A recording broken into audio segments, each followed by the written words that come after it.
Try to listen. Story 29. Tomato Plants. In early spring, Uncle Ted planted a few tomato plants in his garden.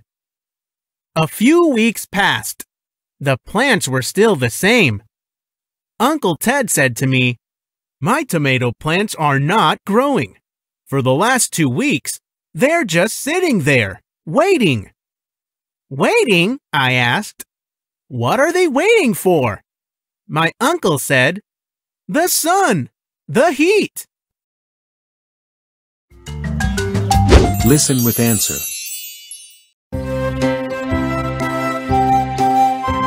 Story 29. Tomato Plants. In early spring, Uncle Ted planted a few tomato plants in his garden. A few weeks passed. The plants were still the same.